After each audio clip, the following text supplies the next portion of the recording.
Hello, Radhe Radhe. Welcome to my YouTube channel Abhinav technical classes by MS Yadav.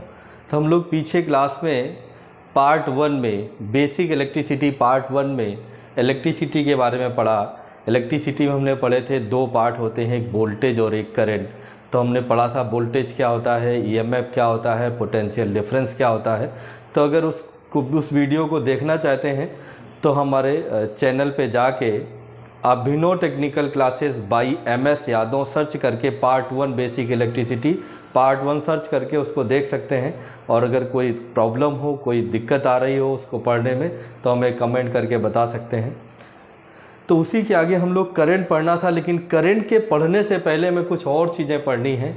इसके बाद हम current पढ़ेंगे। तो उसमें हम लोग पहले पढ़ने वाले हैं मैटर क्या होता है, मैटर क्या होता है, एटम क्या होते हैं, मॉलिक्यूल क्या होते हैं। तो इसके लिए हमें सबसे पहली आती है मैटर यानी पदार्थ। तो हम जितनी भी चीज़ें देखते हैं, जितनी भी चीज़ें हमारी होती हैं वो सारी की सारी पदार्थ होती हैं। जैसे हम कहें ये फ़ोन, ये भी हमारा क्या है, पदार्थ है। ये मार्कर हम दिए हैं, ये भी हमारा क्या है, पदार्थ है। तो जितनी भी चीज़ें हैं, लोहा, चांदी, पीतल, पत्थर, कोयला, लकड़ी, जो भी चीज़ हम महसूस करते हैं, देखते हैं, यह सारी की सारी चीज़ें क्या होती हैं, पदार्थ होती हैं। तो अब पदार्थ जो होते हैं हम परिभाषित कैसे करते हैं, कोई भी वस्तु, इसमें कोई ये जरूरी नहीं कि ये चीज़ पदार्थ है और ये चीज़ पदार्थ नहीं है। ध्यान से समझेंगे, कोई भी चीज़ पदार्थ होती है, उसमें ये कन्फर्म नहीं कह सकते हैं, कह दें ये वाला पदार्थ है, ये नहीं है, ऐसा नहीं, बिल्कुल नहीं। हर एक चीज़, जैसे ये बोर्ड है, ये भी पदार्थ है। तो कोई भी वस्तु जो स्थान घेरती हो, जिसका द्रव्यमान हो, उसे पदार्थ कहते हैं। जैसे कहीं ये बोर्ड, ये स्थान घेर रहा है और इसका अपना कोई भार है, द्रव्यमान है, तो ये पदार्थ हो गया। ये भी स्थान घेर रहा है, इसका कोई अपना द्रव्यमान या भार है, ये भी पदार्थ है। तो जितनी भी चीज़ें होती हैं जो स्थान घेरती हो, जिसमें द्रव्यमान हो, द्रव्यमान या भार, द्रव्यमान और भार में थोड़ा सा अंतर होता है। द्रव्यमान में G इंक्लूड नहीं रहता है, जबकि भार में G इंक्लूड होता है। तो कोई भी वस्तु जो स्थान घेरती है, जिसका द्रव्यमान हो, उसे पदार्थ कहते हैं। अब जो पदार्थ है, इसे दो रूप में बांट सकते हैं। तो एक रूप होता है भौतिक रूप या भौतिक अवस्था, दूसरा होता है रासायनिक अवस्था। तो मैटर जो है हमारा, पदार्थ को दो रूप में बांटा गया है, फिजिकल अवस्था और केमिकल अवस्था।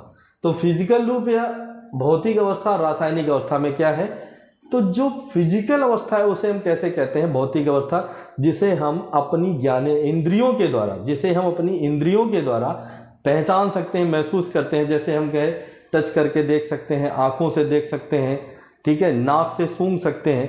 ऐसी सारी चीज़ें, ऐसे सारे पदार्थ हमारे क्या कहलाते हैं, भौतिक अवस्था में आते हैं। तो भौतिक अवस्था में तीन चीज़ें आती हैं, सॉलिड, लिक्विड और गैस। जैसे गैस को हम सूंघ सकते हैं, पानी को हम पी सकते हैं। जैसे हमारे साथ ये पानी रखा हुआ है, इसको हम पी सकते हैं, तो इससे पता है ये पानी हो गया। तो ये हमारी क्या है, इंद्रिय। इन इंद्रियों से हम बता सकते हैं कि पानी, अगर हम कोल्ड ड्रिंक पी रहे होते तो ये कोल्ड ड्रिंक है, लेकिन रहेगा वो लिक्विड, ठीक। तो अब बात आती है कि इन इंद्रियों के द्वारा जब पहचानते हैं, वो हमारे क्या होती हैं, भौतिक अवस्थाएं होती हैं।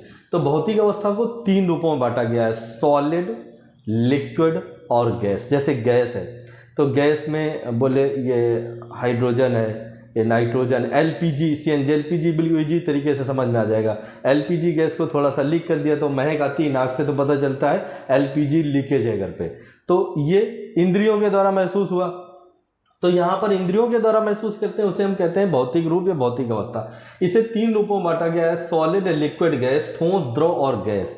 तब ठोस क्या होती हैं, ठोस तो इस बड़ा आसान तरीका होता है ठोस के लिए। तो जैसे हमने कह दिया, ये हमारे पास क्या है, ठोस। तो इसमें क्या क्या चीज़ें नियत हैं, इसका द्रव्यमान नियत है, इसका आयतन नियत है और इसका आकार भी नियत है। इसका एक निश्चित आकार होता है। ठोस में क्या होता है, एक निश्चित आकार। जैसे ये मान लीजिए ठोस है, तो इसका एक निश्चित आकार, शेप बना हुआ है, इसका निश्चित आकार है, इसका निश्चित आयतन है, वॉल्यूम निश्चित है, शेप निश्चित है, वॉल्यूम निश्चित है, और क्या निश्चित है। तो ध्यान से समझेंगे, जैसे हमने कह दिया सॉलिड में क्या तीनों चीज़ें होती हैं, द्रव्यमान भी होता है, आयतन भी होता है और आकार भी होता है। तो वेट होगा, इसका कोई वेट होगा, इसका कोई आयतन होगा और इसका कोई आकार। जिसमें तीनों चीज़ें नियत हों, वो हमारी ठोस की होती है। जैसे ठोस के लिए हमने कह दिया कोई ये बोर्ड है, ये बोर्ड, इस बोर्ड में हमने कह दिया क्या है, इसका एक निश्चित शेप है, इसका एक निश्चित आकार है। अब इसका अपना क्या है, एक वॉल्यूम है, आयतन भी है, ठीक है। अब इसके बाद में इसका एक अपना भार भी है। तीनों चीज़ें होती हैं उसे हम सॉलिड कहते हैं। सॉलिड में एक और चीज़ आती है क्या, कि इसके जो मॉलिक्यूल्स होते हैं, जो कण होते हैं, वो बहुत पास पास होते हैं। ये मॉलिक्यूल जो होते हैं, अणु जो होते हैं, बहुत पास पास होते हैं। इसमें छोटे छोटे मॉलिक्यूल्स होते हैं, अणु जो होते हैं बहुत पास पास होते हैं। अब लिक्विड की बात करते हैं तो लिक्विड क्या होता है, लिक्विड क्या होता है कि लिक्विड द्रव होते हैं, द्रव जैसे पानी।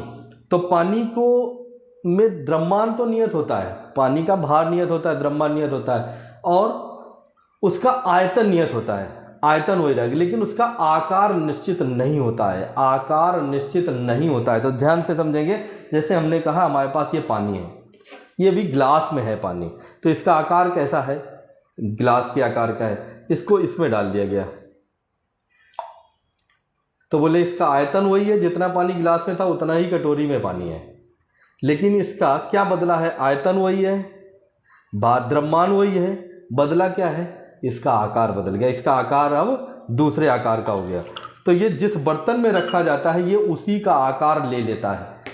तो जो हमारा लिक्विड है इसमें क्या नियत नहीं रहता है, आकार, इसका शेप नियत नहीं रहता है।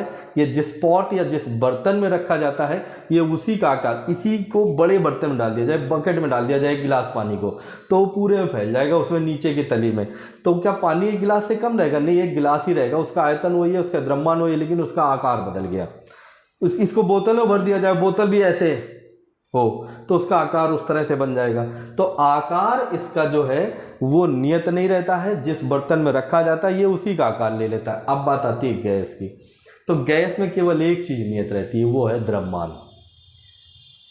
गैस में केवल एक चीज नियत रहती है, वो द्रव्यमान। अब इसका आयतन, गैस क्या होता है, जब सिलेंडर में भरी होती है तो बड़ा कंप्रेस में भरी होती है, तो इसका आयतन क्या है, कम है, वॉल्यूम कम है, आकार उस सिलेंडर के आकार का है, जिस सिलेंडर गोल है, चौकोर या किसी अन्य आकार में है। ये जिस, अब मान लिया जाए एक किलो गैस को एक बड़े सिलेंडर में भर दिया जाए तो वो गैस पूरे सिलेंडर में होगी, प्रेशर कम रहेगा, वो गैस पूरे सिलेंडर में होगी। तो आयतन क्या होता है, इसका आयतन भी नियत नहीं रहता है, आकार भी नियत नहीं रहता, केवल द्रव्यमान नियत हो। उसमें 1 किलोग्राम है, 1 किलोग्राम गैस है तो 1 किलोग्राम ही होगा। उसे बड़े में, छोटे वाले सिलेंडर में 1 किलो भर दी जाए तो छोटे वाले में आकार ले लेगी, आयतन ले लेगी। बड़े वाले में भर दिया जाए तो उसमें आयतन बढ़ जाएगा।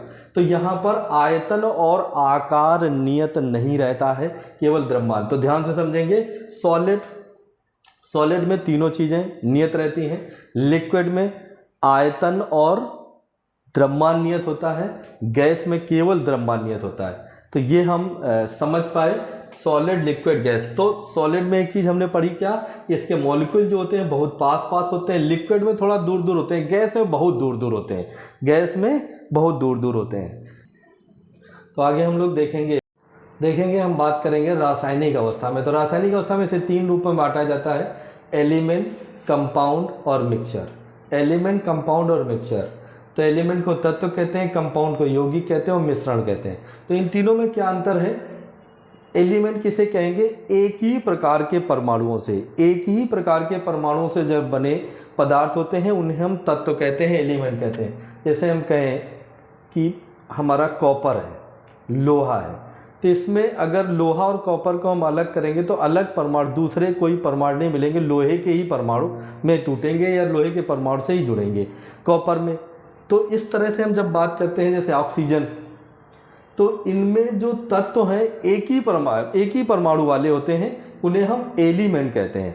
तो अभी हमारे पास जो तत्व अभी खोजे जाओगे तो तत्व तो बहुत है, एलिमेंट बहुत सारे हैं, लेकिन अब तक 118 एलिमेंट खोजे जा चुके हैं, 118 एलिमेंट खोजे जा चुके हैं। तो ये एलिमेंट हो गए। अब बात आती है कंपाउंड की, कि मिक्सचर, एक ध्यान देंगे, एक ही परमाणुओं से बने जो पदार्थ होते हैं उन्हें हम एलिमेंट या तत्व कहते हैं।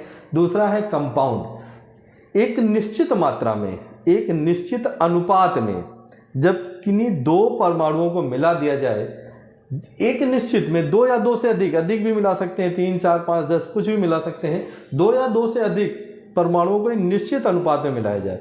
अनुपात कैसा होना चाहिए? निश्चित। और मिलाया कैसे जाए ये भी समझ लो। मिलाया जाए केवल रासायनिक से, और रासायनिक से उन्हें अलग किया जा सके और रासायनिक से ही उन्हें मिलाया जा सके, ऐसे पदार्थ को हम कहते हैं कंपाउंड यानी यौगिक। तो यौगिक में क्या कंडीशन है? यहाँ पर परमाणु कैसे हैं? सेम है। यहाँ पर परमाणु 2 या 2 से अलग हो सकते हैं, यानी भिन्न भिन्न हो सकते हैं, लेकिन मिलाने का तरीका कैसा रहेगा? रासायनिक। ऐसे परमाणु को हम कहेंगे कंपाउंड। जैसे हम कहें जल, तो जल में क्या मिला है? हाइड्रोजन और ऑक्सीजन, लेकिन एक निश्चित अनुपात में मिले हुए हैं। कैसे मिले हुए हैं? एक निश्चित अनुपात में मिले हुए हैं, तो उसे हम क्या कहते हैं? कंपाउंड कहते हैं। उसी तरह से अब हम बात करेंगे मिक्सचर की। मिक्सचर को हिंदी में बोलते हैं मिश्रण। तो मिश्रण के लिए जरूरी नहीं है कि पदार्थ निश्चित अनुपात में हो, ये किसी भी अनुपात में हो सकते हैं। 2 या 2 से अधिक पदार्थों को किसी भी अनुपात में मिलाया जा सकता है, इसे हम कहते हैं मिक्सचर कहते हैं। इसे हम मिक्सचर कहते हैं, मिश्रण कहते हैं। इसमें अनुपात नियत नहीं होता है। तो जैसे हम बात करें मिक्सचर में, तो जैसे हम कहें कि चीनी या नमक को जल में मिलाया जाए, चीनी या नमक को जल में मिलाया जाए, पानी मिलाया जाए, तो अनुपात निश्चित नहीं होगा और वो उसमें मिल जाएगा मिक्सचर। अब इसमें क्या है ना, इसको क्या रासायनिक विधि से मिलाया जा सकता है? नहीं, इसको रासायनिक विधि से मिलाया जाएगा, इसको भौतिक विधि से मिलाया जा सकता है। इसे भौतिक विधि से भी मिलाया जा सकता है। तो अगर हम बात करें, मान लिया जाए जल को नमक में मिला दिया जाए, जल को चीनी में मिला दिया, चीनी को जल में मिला दिया जाए, तो इसको मिक्सचर कहेंगे। जैसे खिचड़ी, तो खिचड़ी भी इसी मिक्सचर में ही आती है। कोई भी खिचड़ी में दाल चावल मिला दिया जाए और बना दिया जाए, मिक्सचर हो गया। एलिमेंट, कंपाउंड और मिक्सचर, ये रासायनिक अवस्था थी। ठोस, द्रव और गैस, ये हमारी भौतिक अवस्था है। तो प्लीज़ उम्मीद करते हैं कि ये वीडियो तुम्हें समझ में आया हो। तो प्लीज़ अगर तुम्हें समझ में आता है तो इसे लाइक करें, शेयर करें और कमेंट करें। Thank you.